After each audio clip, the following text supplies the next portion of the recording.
Petition కానీ relief కానీ ఇచ్చి మొత్తం చేశాం. వీళ్ళు చేసిన పని మీరు చూస్తే ప్రభుత్వం వస్తానే రివర్స్ టెండరింగ్ అన్నారు. వచ్చిన వెంటనే అదే రోజు, ఒక మాటలో చెప్పాలంటే సేమ్ డే ఏజెన్సీని మార్చేస్తామని చెప్పి స్టేట్మెంట్ ఇచ్చారు. 4-5 రోజుల్లో ఇక్కడి నుంచి ఏజెన్సీని వైండప్ చేసి బయట పంపించారు. ఉండే స్టాఫ్ అంతా మార్చేశారు. ఆ ప్రిన్సిపల్ సెక్రటరీ, ఇంజనీరింగ్ చీఫ్ అందరినీ మార్చేశారు. అక్కడి నుంచి ఎవ్వడికి తెలియని వ్యక్తులు పెట్టేశారు. ఇక్కడ 19-20 వరదలు వచ్చాయి. గోదావరి వరదలు వస్తే ఎంత తీవ్రంగా వస్తాయో మనందరికీ తెలుసు. 2 సార్లు వరదలు వచ్చి మొత్తం మీరు చూస్తే దగ్గర డయాఫామ్ వాల్ 4 చోట్ల బ్రీచ్ అయిపోయింది. 35% డ్యామేజ్ అయింది. మనం ఆ రోజు ఈ యొక్క డయాఫామ్ వాల్ మీరు ఒక్కసారి చూస్తే మొత్తం 446 కోట్ల రూపాయలతో డయాఫామ్ వాల్ వాటర్ ఫుటింగ్ లో అప్పుడు కూడా ప్రాబ్లమ్స్ ఉంటే 2 సీజన్లో పూర్తి చేశాం. ఆ డయాఫామ్ వాళ్ళు కాపాడవలసినటువంటి ప్రభుత్వం కాపాడకుండా ఇష్టానుసారంగా ప్రాజెక్టు యొక్క ఫేట్ తో ఆడుకొని ఇప్పుడు మొత్తం ఈ డ్యామేజ్లు అయితే ఆ డ్యామేజ్ కూడా కనుగొనడానికి ఒక 1 year పట్టింది. గవర్నమెంట్ ఆఫ్ ఇండియా చాలా సార్లు చాలా స్పష్టంగా మీరు మార్చద్దంటే అవన్నీ కరెస్పాండెన్స్ రేపే నేను మాట్లాడతాను. ఇప్పుడు నేను డీటెయిల్స్ పోవడం లేదు. బ్రాడ్ గా కాన్సెప్ట్ ఫస్ట్ హ్యాండ్ ఇన్ఫర్మేషన్ ఇక్కడికి వచ్చాను. I have seen the project. మామూలు వాళ్ళైతే అర్థం కాదు. నేను ఒక 100 సార్లు ఈ ప్రాజెక్ట్ గురించి రివ్యూ చేసి ఉంటాను. 30 times ఇక్కడికి వచ్చి ప్రాజెక్ట్ లో చూశాను. అడుగడుగున అన్ని నిర్ణయాలు నేను భాగస్వామిని అనుకుంటే అర్థం చేసుకోగలిగాం. ఈరోజు ఒక పక్కన డయాఫామ్ వాల్ 3 bits లో పోతే ఇప్పుడు ఆల్టర్నేటివ్స్ ఏంటంటే మీనవేషాలు లెక్కేసే పరిస్థితికి వచ్చారు. ఇందులో ఆ 2 బిట్లు కానీ ఎక్కడికక్కడ ఒక parallel D wall diaphragm wall హైట్కి ఎక్కడ డ్యామేజ్ అయిందో దానికంటే ముందు ఒక ప్యారలల్ గా కట్టి దాన్ని కవర్ చేస్తే 447 కోట్లు అవుతుంది. మామూలుగా మనం ఖర్చు పెట్టింది 446 కోట్లు. ఇప్పుడు రిపేర్ చేయడానికి 447 కోట్లు. ఓకే, మొత్తం దాని అప్పటికి కూడా గ్యారంటీ లేదు.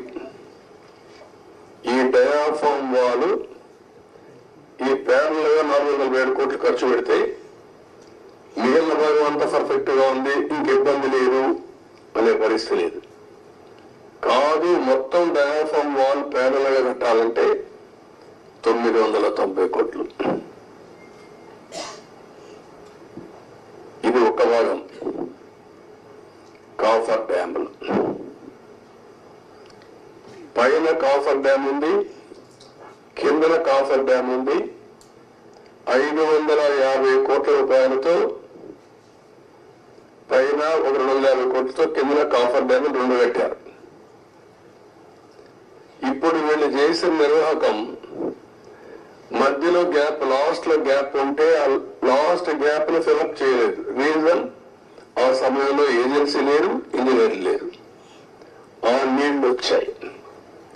ఆ నీళ్లు వచ్చి మొత్తం ఆ ఉధృతంతో కింద నుండి ఇసుకుని ఎక్కడికక్కడ పైకి వేసింది. ఎక్కడికక్కడ మనం ఏమంటాము, ఇవన్నీ అగాధం, ఆ గొయ్యి కాదు, వాటర్ వచ్చినప్పుడు సుడిగుండాలు అలాంటి క్రియేట్ చేసి ఎంత లోతుకు పోవాలంత లోతుకి వెళ్ళిపోయి 20 మీటర్లు 30 మీటర్లకు వెళ్ళిపోయి ఆ మట్టి అంతా దిగేసింది. దానివల్ల గ్యాప్ 1 అది క్లోజ్ చేయాలి మనం.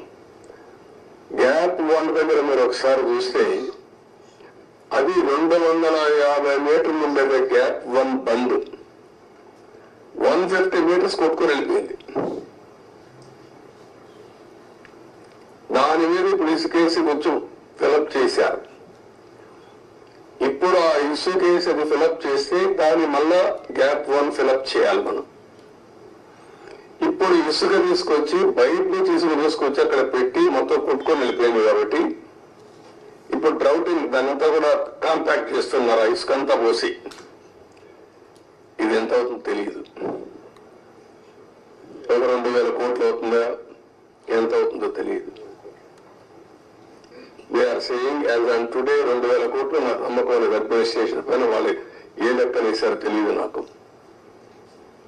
ఇది అయిన తర్వాత గ్యాప్ 1 అనేది లాస్ట్ లో ఉండేది వస్తుంది. గ్యాప్ 2 డయాఫామ్ వాల్, గ్యాప్ 3 ఇంకొక వాల్ కట్టారు, అక్కడ కాంక్రీట్ వాల్ కట్టారు. అదే మాదిరిగా గైడ్ బండ్ ఒకటి అది కుంగిపోయింది. సరే స్పిల్ వే అప్పుడే కట్టాం, గేట్స్ కూడా అప్పుడే పెట్టాం. ఇప్పుడు ఇవన్నీ చూసిన తర్వాత ఎన్నేళ్లు పడుతుందని అడిగాను. ఆ రోజు కానీ కంటిన్యూ ఉంటే 2020 ఎండుకు పూర్తి అయిపోయింది ప్రాజెక్ట్. ఈరోజు 5 ఏళ్ళు అయిపోయింది. ఇప్పుడు ఎప్పుడు అవుతుందంటే 4 సీజన్లు కావాలంటున్నారు మినిమం. 4 సీజన్లు అంటే 4 ఏళ్ళు. అన్ని సవ్యంగా జరిగితే మళ్ళా ఒక వ్యక్తి రాష్ట్రానికి ఒక శాపంగా ఎట్లా మారుతారనేది ఇది ఒక కేస్ స్టడీ. రాష్ట్రంలో ప్రతి ఒక్కరూ ఆలోచించాలి. నేను డిస్కస్ చేస్తాను. ఇంకా మేజర్ కంటూర్స్ మాత్రం నేను మాట్లాడుతున్నా. మామూలుగా చాలా మందికి అర్థం కాదు కానీ సబ్జెక్టు ఇవన్నీ చూసిన తర్వాత నాకు ఫస్ట్ నుంచి టచ్ లో ఉన్నాను కాబట్టి అర్థం చేసుకోగలుగుతున్నాం. ఇవన్నీ కూడా ఇంకా టెక్నాలజీస్ లో డిఫరెంట్ కంపెనీస్ కి అప్పచెప్పారు. ఒక messrs Afry India private limited Noida Sweden company, వాళ్ళని సెంట్రల్ వాటర్ కమిషన్ రికమెండ్ చేశారు. దీని కూడా వైబ్రో స్టోన్ కాలమ్స్ ఇవన్నీ కూడా ఏ విధంగా చేయాలి, ఎట్లా మీరు అక్కడ చూసింటారు. శాండ్ అంతా కూడా గుట్టలు గుట్టలుగా పోసారు. దాన్ని అంతా కూడా కాంపాక్ట్ చేయాలి. అంటే దాన్ని కన్సాలిడేట్ చేయాలి. కన్సాలిడేట్ చేస్తే లీకేజెస్ తగ్గుతాయని.